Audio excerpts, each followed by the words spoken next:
दशरथ और राम के प्रेम से अपने प्रेम की भी तुलना करें और उसमें सुधार करें, संशोधन करें। देखिए, दशरथ ऐसा नहीं कि ब्रह्मज्ञानी थे, सामान्य मनुष्य थे, पर पुण्य आत्मा थे, अच्छे धर्मात्मा थे। अपने कर्तव्य का, धर्म का जीवन भर निर्वाहन करते रहे। उनके जीवन का प्रेम, जीवन की डोर, उनकी भावना संसार में नहीं जुड़ी हुई थी, वो राम में जुड़ी हुई थी और किसी में नहीं जुड़ी थी। एक ही व्यक्ति से जुड़ी हुई थी और कोई चीज उनको अच्छा नहीं लगता था। सबके साथ था, प्रेम था, लेकिन एक डोर अगर जुड़ी हुई थी तो राम में जुड़ी हुई थी। गोस्वामी जी एक जगह कहते हैं ना, जब राम अयोध्या से गए तो मरते समय दशरथ ने क्या कहा?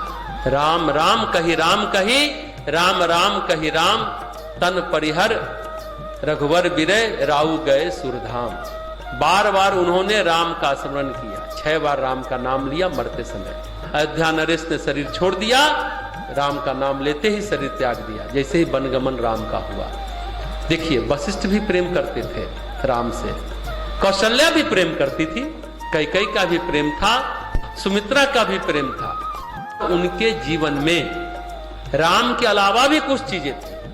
बहुत लोगों से प्रेम करते हैं, लेकिन उनके जीवन में उस व्यक्ति के अलावा भी बहुत लोग होते हैं। और क्यों होते हैं? अगर नहीं होगा तो उनका देह भी नहीं रुकेगा, नहीं तो वो भी दशरथ की तरह चले जाएंगे। कौशल्या हो, सुमित्रा हो, कैकेयी हो, वशिष्ठ हो, उनके जीवन में और है जो उनके देह रोक कर रखा है। ये समझने की बात है।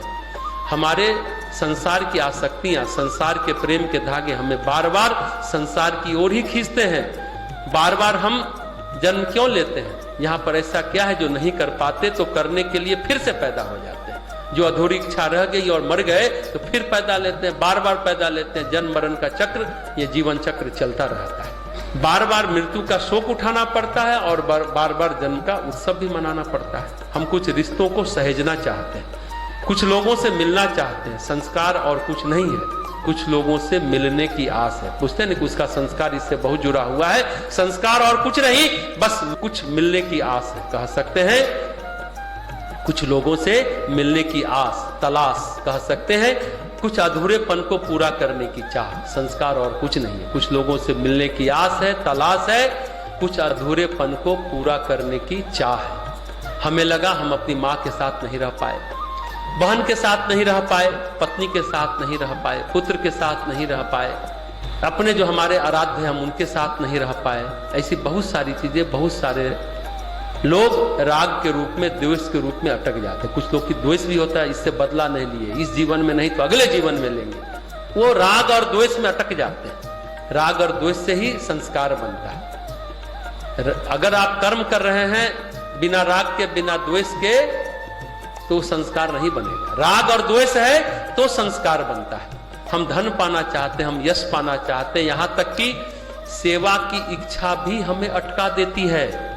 चाहत फिर से ही जन्म का कारण बनता है। ये चाहत शब्द बहुत खतरनाक शब्द है। जो बार बार जन्म लेना चाहते हैं उनके लिए तो बहुत अच्छी बात है, अच्छा शब्द है। जो जन्म से, जीवन और मरण के चक्र व्यूह से निकलना चाहते हैं, यही चाहत सबसे खतरनाक शब्द है। रामकृष्ण परमहंस कहते थे कि सिखों के 10 गुरु, नानक से लेकर गुरु गोविंद सिंह तक, ये 10 जन्म के जनक हैं।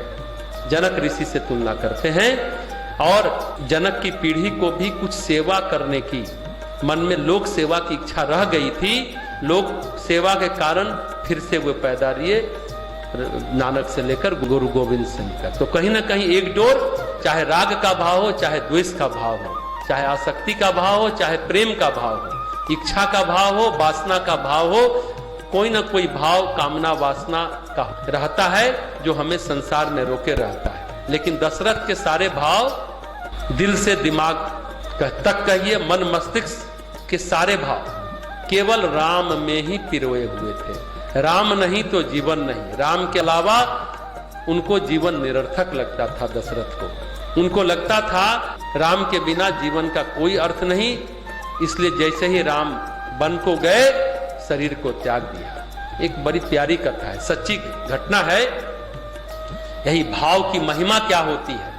वाराणसी में एक साधु रहते थे गंगा के उस पार, 300 साल के हो गए थे, उससे भी ज्यादा कुछ लोग, उनकी आयु तो चूंकि कई लोग जो उनको देखते थे शुरू से वो मर चुके थे, दादा से सुनते थे अरे 100 साल के हैं, पोता भी देख रहा है कि तो अभी तक जीवित है। समय बढ़ता गया लेकिन साधु मरते नहीं थे। एक लड़की थी जिसको वो बहुत प्रेम करते थे, छोटी बच्ची थी, 9 साल की थी। प्रेम का मतलब वासना नहीं था, सहज वात्सल्य का भाव था। वो 9 साल की लड़की लेकिन रहती थी बीमार।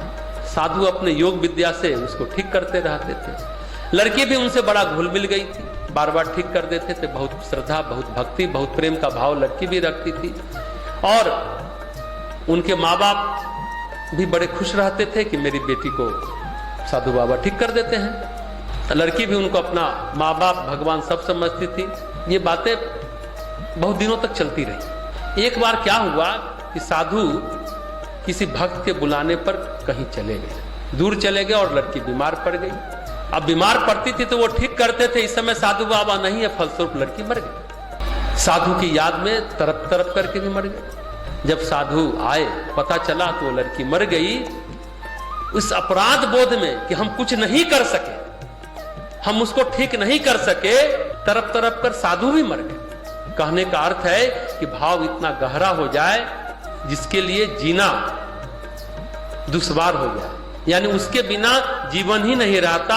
ये भाव कभी सांसारिक होते हैं और कभी आध्यात्मिक होते हैं, लेकिन भाव के सारे धागे एक साथ पिरो दिए जाएं, एक साथ, एक ही जगह, एक ही बिंदु पर, एक केंद्र पर, यह बहुत असंभव घटना है, बहुत मुश्किल बात है ये, लेकिन बहुत खूबसूरत घटना है। असंभव लगता है, मुश्किल घटना है, लेकिन खूबसूरत घटना है। सारे भाव भगवान से अगर जोड़ते तो क्या कहना, और भी खूबसूरत हो जाएगा।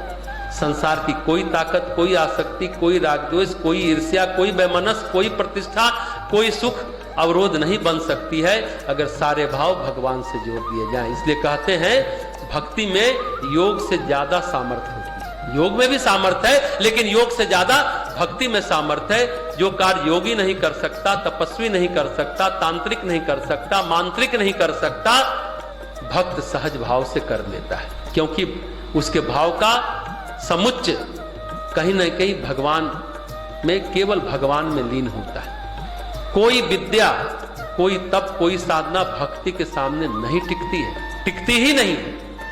विद्या कोई भी अनंत नहीं होता, लेकिन भक्ति अनंत होती है। तप कोई अनंत नहीं होता, लेकिन भक्ति अनंत होती है। शक्ति भी कोई अनंत नहीं होता, लेकिन भक्ति अनंत होती है।